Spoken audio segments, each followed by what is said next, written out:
कहानी की शुरुआत होती है शिवगढ़ नाम के एक छोटे लेकिन खुशहाल गांव से। इस गांव में रहते थे 3 गहरे दोस्त, ज्ञान भैया, अज्जू भैया और राई स्टार। ये तीनों बचपन से साथ थे। राई स्टार एक ईमानदार और संस्कारी लड़का था जो गांव के कोने में एक छोटी सी मोमोज की टपरी चलाता था। उसका सपना था कि एक दिन उसकी टपरी का नाम शहरों तक फैले, राई स्टार मोमोज वाला। लेकिन ज्ञान भैया और अज्जू भैया कुछ और ही सोच रहे थे। Lamborghini, Ferrari, Rolls Royce. Ajju भैया बोले, ये सब मोमोज बेचकर नहीं मिलेगा, इसके लिए कुछ बड़ा और खतरनाक करना पड़ेगा। एक रात जब सारा काम खत्म हो गया तो अज्जू भैया ज्ञान भैया के पास आए और बोले, मेरे पास एक आइडिया है जिससे हम लोग रातों रात अमीर बन सकते हैं। ज्ञान भैया बोले, फिर इंतजार किस बात का, बता। अज्जू बोले, गांव के बाहर एक पुरानी हवेली है। लोगों का कहना है वहाँ एक खजाना छुपा है, सोना, हीरे। लेकिन सुबह के वक्त वहाँ लोग रहते हैं। रात को वहाँ एक परिंदा भी नहीं फड़फड़ाता क्योंकि लोगों का मानना था कि हवेली श्रापित है और वहाँ रहता है नेपाली बॉस का भूत जो खजाने की रखवाली करता है और जो भी चुराने आता है उसे जिंदा नहीं छोड़ता। रात के अंधेरे में अज्जू और ज्ञान भैया हवेली के अंदर चले जाते हैं। काफी देर ढूंढते ढूंढते उन्हें एक कमरे से आती रोशनी दिखती है। जैसे ही वो दोनों उस कमरे में जाते हैं वहाँ पड़ा होता है ढेर सारा सोना, हीरे और जवाहरात। दोनों की आंखें चमक उठती हैं, खुशी के मारे झूम उठते हैं। लेकिन ये खुशी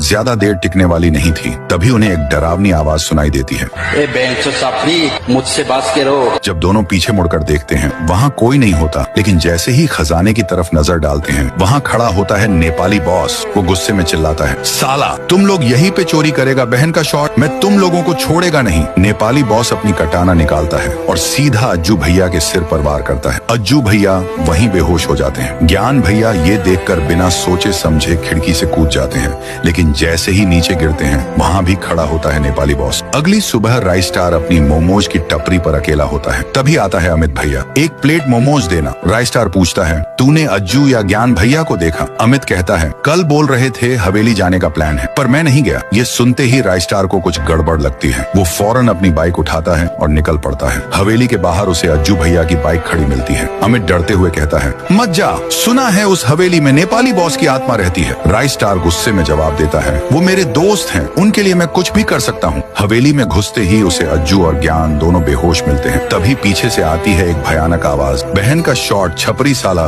तुम लोग को समझ में नहीं आता है, मेरा यहाँ चोरी करेगा तो मैं तुम्हारा माँ भी शॉट डाल देगा। राय स्टार कहता है, लगता है तुमको मोमोज देना पड़ेगा। फिर शुरू होती है एक जबरदस्त लड़ाई। हवेली धुएं और चिल्लाहटों से भर जाती है। जब सब शांत होता है नेपाली बॉस, अरे भागो बहन शॉट, ये लोग तो मेरे गन में हेड शॉट मार देगा। और राई स्टार, अज्जू भैया और ज्ञान भैया तीनों खड़े होते हैं राजाओं की तरह।